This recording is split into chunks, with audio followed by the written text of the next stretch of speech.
आज की जिस घटना के बारे में मैं आपको सुनाने जा रहा हूँ, जिस कहानी के बारे में आपको बताने जा रहा हूँ, लेकिन आज की कहानी सुनने के बाद आज शायद आपका दिल अंदर तक कचोट उठेगा कि कोई इंसान ऐसा कैसे हो सकता है और ऐसा कैसे किसी व्यक्ति के साथ हो सकता है। आज की कहानी हरिद्वार की है। कहानी हरिद्वार के लक्सर कोतवाली की है और इसी कोतवाली क्षेत्र में एक गांव आता है, ढांढेकी गांव। इस कहानी की शुरुआत होती है 10 फरवरी साल 2023। दरअसल इसी गांव के रहने वाले सेठपाल अपने संबंधित थाने जाते हैं। जाने के बाद जो सीईओ थे उनके सामने बैठते हैं। बैठने के बाद कहते हैं कि साहब, मेरा एक 17-18 साल का बेटा है, वो घर से अचानक से गायब हो गया। अब अचानक से गांव का ऐसा मामला वही सीईओ के सामने। सीईओ भी थोड़ा सा चौंकता है, पूछता है कि क्या हुआ, थोड़ा डिटेल में बताइए। इस पे जो पिता है सेठपाल, वो कहता है कि साहब, हम लोग सो रहे थे, सुबह उठ के देखा तो हमारा बच्चा गायब है। ये बात 6 फरवरी की। हमने 7 फरवरी तक उसे गांव में ढूंढा। 8 फरवरी को उसके दोस्तों तक पूछताछ की। 9 को पूरे रिश्ते नाते सगे संबंधी इधर उधर जहां कहीं हमारी शक्ति सुई जा सकती थी, जहां कहीं मेरा बेटा जा सकता था, हर जगह ढूंढ के देख लिया। और आज 10 तारीख है, हम लोग थक हार के जब कहीं से भी हमारे बेटे की कोई ऐसी मौजूदगी नहीं मिली तो अंत में हमें आपके पास आना पड़ा। अब पिता इतना कहते कहते फूट फूट के रोने लगता है और कहता है कि साहब, मेरा बेटा है, उसे आप जल्दी से ढूंढ दीजिए। उसकी माँ ने तब से कुछ खाया नहीं है, पूरे परिवार का रो रो के बुरा हाल है। अब आमतौर पे किसी शहर में या फिर किसी महानगर में ऐसी घटनाएं डेली होती हैं, लेकिन किसी गांव के लिए, किसी गांवी इलाके के लिए शायद कई सालों में ऐसी एकाध घटना निकल के सामने आती है। अब जो मामले के इन्वेस्टिगेटिंग अफसर थे जिन्होंने इस कंप्लेन को दर्ज की थी, उनके भी ऊपर एक प्रेशर आता है, चूंकि जहां मामले बहुत कम हो वहां पे पॉइंटिंग भी बड़ी ज्यादा होती है। फौरन ही कंप्लेन दर्ज की जाती है।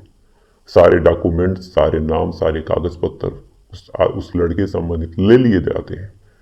इसके बाद अब बारी शुरू होती है इस लड़के को खोजने की।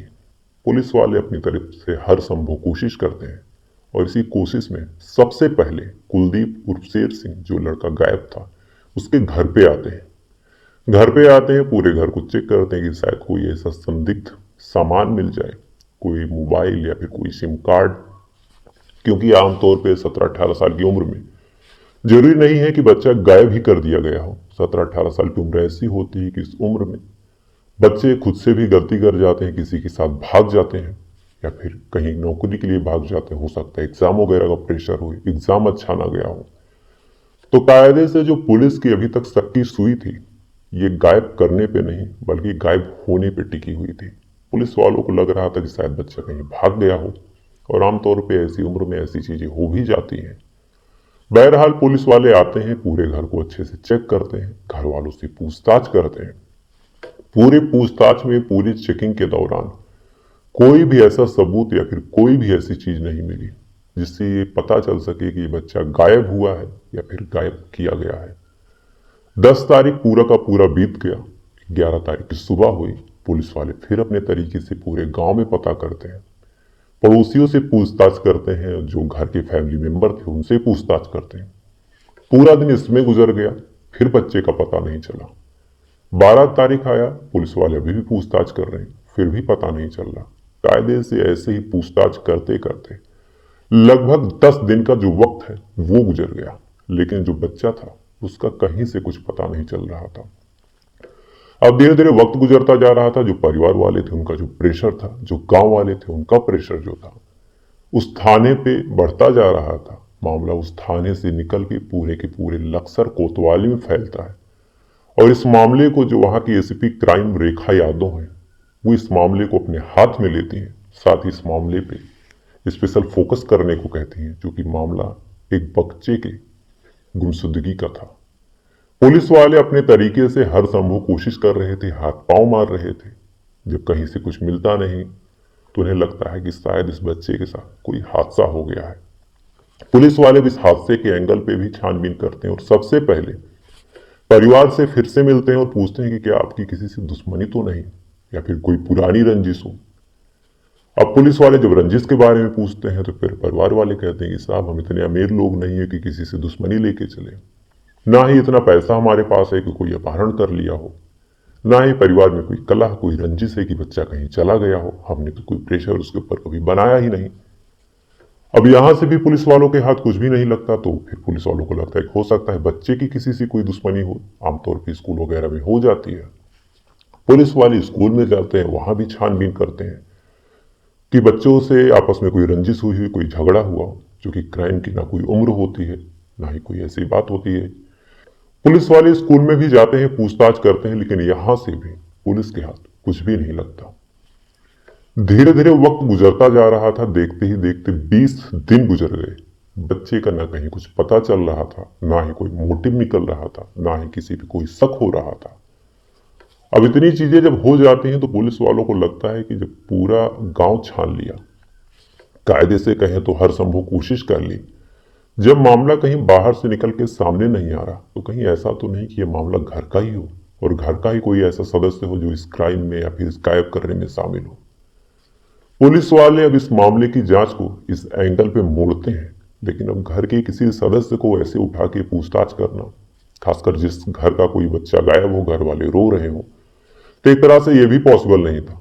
लिहाजा जो पुलिस वाले थे इस मामले में अपनी मुखबिर एक्टिव करते हैं, साथ ही भेष बदल के इस पूरे परिवार के बारे में डिटेल निकलवाते हैं, सारी चीजें करते हैं।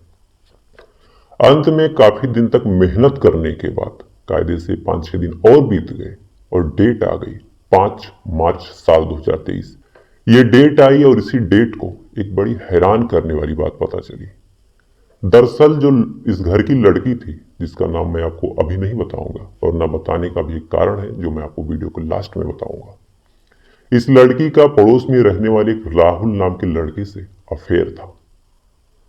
अब पुलिस वाले जब ये बात सुनते हैं तो आजकल जिस हिसाब से क्राइम हो रहे हैं, पुलिस वालों को भी लगता है कि चलो इस एंगल पे भी एक बार छानबीन कर लेनी चाहिए, क्योंकि जब कहीं से कुछ नहीं मिल रहा है तो शायद यहीं से कुछ मिल जाए।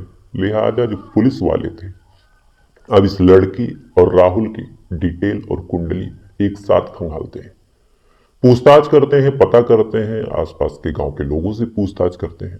गांव में अक्सर ऐसे लोग होते हैं जो किसी की चुगली करने से बाज नहीं आते।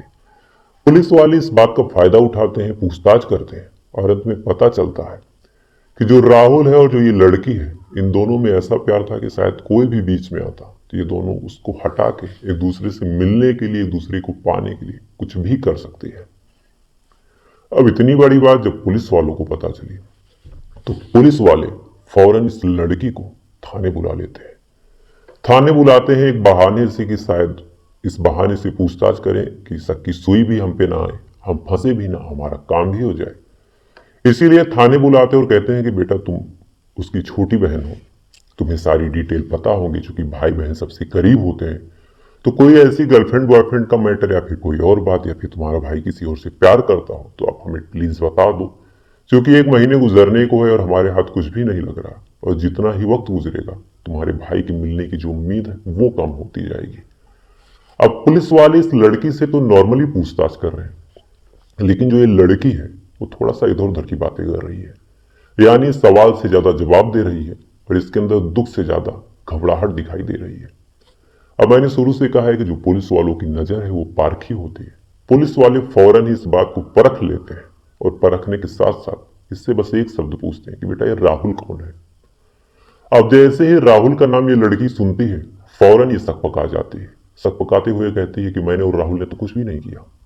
अब पुलिस वालों ने तो ये बात पूछी ही नहीं थी, लड़की ने अपने मुंह से ये बात बोल दी। लिहाजा पुलिस वालों को अब न कुछ चाहिए था, न कुछ पूछना था। सारी डिटेल, सारी चीजें अब ये लड़की खुद ब खुद बताने वाली थी।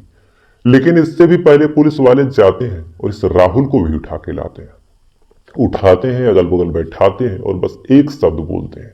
खासकर ये शब्द वहां की जो एसीपी क्राइम रेखा यादव है वो बोलती है और कहती हैं कि एक काम करो बेटा, जितनी भी बातें हैं चुपचाप बता दो, क्योंकि मूवीज में, पिक्चरों में तुमने पुलिस का जो तरीका है वो तो देखा ही होगा। रेखा यादव वैसे भी बेहद तेज तर्रार एसपी में से एक मानी जाती है। तो जैसे ही रेखा यादव एक बात बोलती है, जो लड़की है वो भी घबराने लगती है, लड़का जो है वो भी घबराने लगता है, और अंत में ये दोनों तोते की तरह अपना मुंह खोलते हैं और एक ऐसी कहानी सुनाते हैं जिसे सुनने के बाद शायद आप भी आज हैरान हो जाएंगे। और इस कहानी के अंत में जो कुछ हुआ वो तो सबसे ज्यादा हैरान करने वाला है। दरअसल जो राहुल है वो इस लड़की के पड़ोस में रहता है। पड़ोस में रहता है, लड़की भी छोटी थी, राहुल भी छोटा था। दोनों एक दूसरे को देखते हैं, नए नए बड़े हुए थे, नए नए जवान हुए थे। दोनों में एक अजीब सा आकर्षण होता है। आकर्षण धीरे धीरे दोस्ती में बदलती है। दोनों को पता था कि चाहे दोस्ती हो चाहे प्यार हो, परिवार वाले बात तो नहीं ही करने देंगे। लिहाजा ये दोनों एक दूसरे से छुप के इशारों में बात करते, एक दूसरे को लेटर के माध्यम से बात करते। वक्त गुजरा, दोनों का प्यार परवान चढ़ा। अब ये दोनों आए दिन एक दूसरे से मिलते, एक दूसरे से अपने अपने तरीके से बातचीत करते। लड़की को जब भी मौका मिलता राहुल से बात करती, राहुल जब भी मौका पाता इस लड़की से मिलता। और हर बार की तरह इस बार भी कहावत सही हुई, और ये कहावत थी कि इश्क और मुस्क छुपाए नहीं छुपता। धीरे धीरे इन दोनों का परवान जो चढ़ रहा था, इसकी भनक गांव में कई लोगों को लगती है। अब गांव में लोगों को भनक लगी, गांव में तरह तरह की बातें हुई, और ये बात इस लड़की के भाई कुलबीर उर्फ शेर सिंह को भी पहुंची। अब एक लड़का जिसकी छोटी बहन गांव में इस तरह बदनाम हो रही है, अब ये बात वो जैसे ही जानता है बड़े गुस्से में घर आता है। अब अपनी बहन से प्यार भी था तो घर में और किसी को कुछ बताता नहीं, बस चुपचाप अपनी बहन को कमरे में ले जाता है, 2-3 थप्पड़ लगाता है और कहता है कि तुम्हारी वजह से गांव में देखो कितनी बदनामी हो रही। लड़की ये बात जब सुनती है तो कसम वगैरह खाती और कहती है कि भैया अब बात नहीं करूंगी, उस लड़के को मैं छोड़ दूंगी। कुलबीर को भी भरोसा हो जाता है कि चलो शायद बहन सुधर जाए। कुलबीर एक मौका देता है, लेकिन जब ये मौका पाती है तो और सातिर तरीके से राहुल से ये बात करती और ध्यान के साथ ही मिलने जाती और ऐसा कोशिश करती कि कोई जान न पाए। लेकिन इधर कुलबीर भी जो था वो नजर गड़ाए हुए था।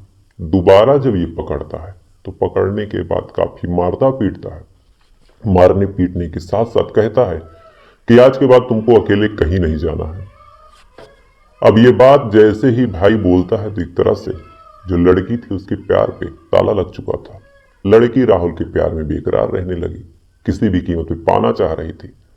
मौका देख के राहुल से बात करती है और इस बात में दोनों ने एक फैसला लिया। फैसला हो गया, सारी चीजें हो गई, सारी तैयारियां हो गई, और इस तैयारी को जो सही करने का दिन था, यानी इस तैयारी को एग्जीक्यूट करने का जो दिन था, वो दिन 6 फरवरी साल 2023 था। प्लान बनता है, प्लान बनने के तहत 5 फरवरी को जो ये लड़की है राहुल से मिलती है। राहुल जरूरी सामान देता है, सामान लेके लड़की घर पे आ जाती है और पूरे परिवार की आदत थी कि रात को लोग दूध पी के सोते थे। तो नींद की जो दवा थी जो राहुल दिया था, उस दवा को ये लड़की अपने पूरे परिवार के दूध में मिला देती है। दूध में गोली मिला देती है, काफी गोलियां थी तो पूरा परिवार गहरी नींद में सो जाता है। सोने के बाद भी राहुल को फोन करती है। राहुल अपने एक दोस्त कृष्णा के साथ इसके घर पे आता है। पूरा परिवार गहरी नींद में सो रहा था तो ज्यादा कोई दिक्कत हुई नहीं। चुपचाप ये घर में आते हैं पूरे कॉन्फिडेंस के साथ। इनके हाथ में एक रस्सी भी थी। रस्सी लेके ये दोनों आते हैं, तीनों मिलके जो कुलबीर था उसके कमरे में जाते हैं। कमरे में जाते ही जो राहुल, कृष्णा और ये लड़की थी, तीनों उस कुलबीर के ऊपर सोते हुए टूट पड़ते हैं। उस रस्सी से उसका गला घोंटते हैं, क्योंकि कुलबीर बड़ी गहरी नींद में था तो जब तक वो समझ पाता तब तक ये तीनों लोग उस पर काबू पा चुके थे। इसके बाद उसका गला घोंट के उसकी हत्या करते हैं। लेकिन अब कत्ल हो चुका था और सबसे बड़ी दिक्कत थी कि लाश को कहाँ ठिकाने लगाया जाए। घर में लाश मिलेगी तो भी पकड़े जाएंगे, क्योंकि आज नहीं तो कल कहीं ना कहीं से सबूत मिल ही जाएगा। यानी कुछ ऐसा करना है जिससे लाश मिले ही ना लाश मिलेगी ना मामला खुलेगा। अब ये दोनों इसी को सोचते हुए कुलबीर की लाश को गांव में लेके घूमते रहते हैं। घूमते घूमते जब इन्हें कहीं कुछ समझ नहीं आता तो लाश को लेके जो राहुल है उसे अपने घर पे जाता है। जाने के बाद रात में ही ये दोनों लोग गड्ढा खोदते हैं। गड्ढे में इस कुलबीर की लाश को दफन किया जाता है और सुबह सारे लोग ऐसे नाटक कर रहे थे जैसे कुछ हुआ ही नहीं। इधर सुबह जो कुलबीर के परिवार के बाकी लोग थे, चाहे पिता सेठपाल जी हो चाहे बाकी लोग हो, सो के उठते हैं और जो ये लड़की थी ये भी सोने का नाटक करती है और सबसे लेट में उठती है ताकि परिवार को ये खुद पूछ सके कि भाई कहाँ है। अगले ही मिनट से ये एक्टिंग करने लगती है, भाई को खोजने लगती है, सारी चीजें करने लगती है। और देखते ही देखते ये जो मामला है 1 महीने बीत गया। अब पुलिस वाले जब ये कहानी सुन रहे थे तो फौरन पुलिस की एक टीम जो थी वो जाती है लाश को रिकवर करने। अब पुलिस की गाड़ी गांव में आती है, उस घर में जाती है। गांव वालों को कुछ समझ नहीं आ रहा। लाश को निकाला जाता है, गड्ढा खोदा जाता है। लाश को देखते ही जो कुलवीर के परिवार वाले थे उनको तो मानो कलेजा ही फट गया, क्योंकि लाश 1 महीने में पूरी तरह सड़ चुकी थी। अब उस सड़ी गली लाश को निकाला जाता है, पोस्टमार्टम के लिए भेजा जाता है। 12 मार्च को इतनी सारी चीजें हुई।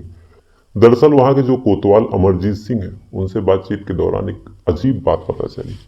दरअसल ये जो लड़की है, ये लड़की अभी 18 साल की हुई नहीं है। इसी वजह से मैंने इस लड़की का नाम आपको बताया भी नहीं। ये लड़की दरअसल जब 18 साल की नहीं हुई है और इस लड़की का उस राहुल का आपस में फिजिकल रिलेशन यानी कि शारीरिक संबंध था, और 18 साल से कम की लड़की से अगर आप शारीरिक संबंध बनाते हैं तो कायदे से लड़की बालिग नहीं है, तो एक सेक्सुअल ऑफेंस में आता है। लिहाजा राहुल और कृष्णा के ऊपर मर्डर, अपहरण, लाश को छुपाना, सबूत मिटाना यानी 302 और इन सारी धाराओं के अलावा the protection of child from sexual offence यानी पॉस्को एक्ट के तहत भी मुकदमा दर्ज कर लिया गया। लड़की को बाल सुधार गृह में भेज दिया गया। वहां पे जुवेनाइल कोर्ट में इसका मामला चलेगा। हो सकता है 1-2 साल में बरी हो जाए। लेकिन जो ये दोनों लड़के हैं, इनकी जिंदगी यहां से भी गई, वहां से भी गई। चूंकि इन्हें लगता था कि अगर जेल भी जाएंगे तो साथ जाएंगे, सेम सजा होगी। लेकिन ये जो लड़की है कुछ ही सालों में बाहर आ जाएगी। हो सकता है अगर ये मर्डर में इसका हाथ नहीं प्रूफ हुआ, केवल प्लान में प्रूफ हुआ, तो नाबालिग इंसान प्लान भी नहीं बना सकता, तो शायद और कम सजा हो। लेकिन इन दोनों को कड़ी से कड़ी सजा होगी। दोस्तों, अगर सच्चे क्राइम की अनकही कहानियां आपको रोमांचित करती हैं, तो अभी डार्क रियलिटी शोज को सब्सक्राइब कीजिए, क्योंकि असली जुर्म की अगली सच्चाई आप मिस नहीं करना चाहेंगे।